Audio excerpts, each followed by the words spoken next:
Professor, por que é importante sociologia no Enem? Uma palavra, desnaturalização.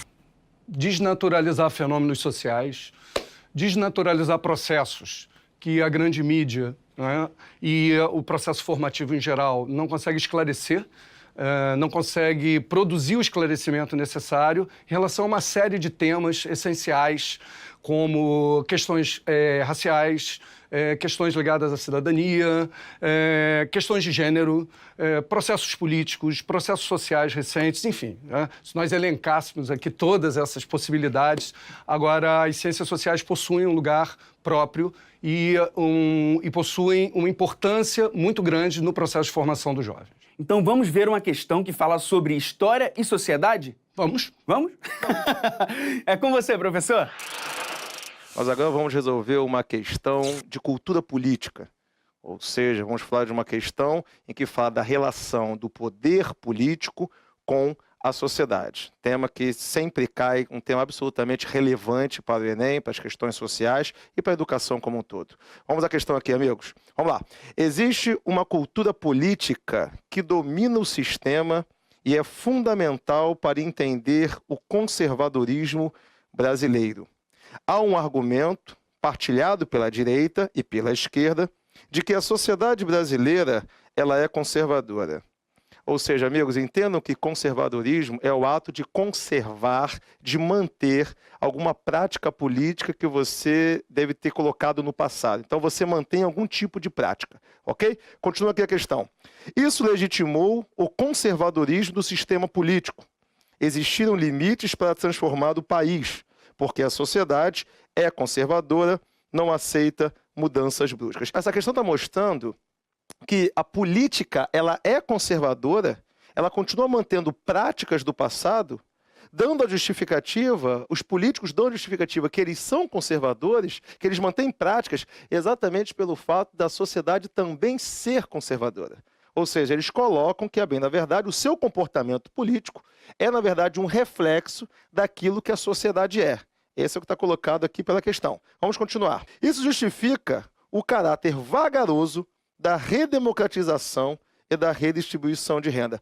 Percebam que o conceito é absolutamente complicado, na medida em que ele fala que, bem, na verdade, o fato dos políticos e do poder político ele ser vagaroso no sistema de distribuição das atribuições, do acesso à coisa pública e em relação à distribuição de renda, é também um sintoma e um reflexo daquilo que a sociedade é. Os políticos, o poder político, ele é vagaroso porque a sociedade também assim o é. Continuemos. Mas não é assim. A sociedade é muito mais avançada que o sistema político. Ele se mantém porque consegue convencer a sociedade de que é a expressão dela de seu conservadorismo.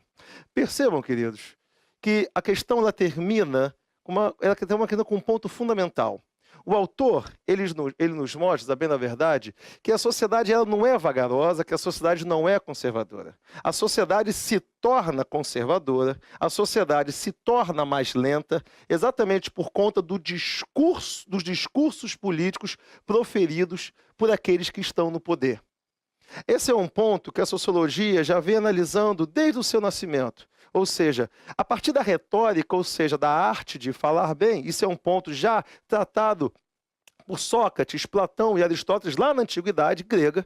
Esses pontos já são observados e continuam sendo práticas colocadas pelos governantes até os dias de hoje. Percebam que o ato do falar bem, ele leva uma pessoa a ter um grupo social, a ter um determinado tipo de comportamento social. E é isso, a bem da verdade, que os políticos fazem. Eles determinam o nosso comportamento através daquilo que eles falam, através do colocar de um conjunto de ideias. Então, eu estou falando o seguinte, bem, na verdade, o político, o que ele faz com a sociedade é exatamente determinar o nosso comportamento através das ideias que eles incutem em nós, ou seja, do seu conjunto ideológico. Vamos às questões, vamos à alternativa. A característica do sistema político brasileiro, ressaltada no texto, obtém sua legitimidade da, letra A, dispersão regional do poder econômico. Ou seja, o poder, sem dúvida alguma, não pode ser essa questão, Porque, perceba, ele está pedindo a característica do sistema político brasileiro. Eu havia colocado que seria uma questão voltada para a ideologia. E a questão, a alternativa A mostra que é uma questão da dispersão regional, ou seja, não é uma questão de regionalismo econômico.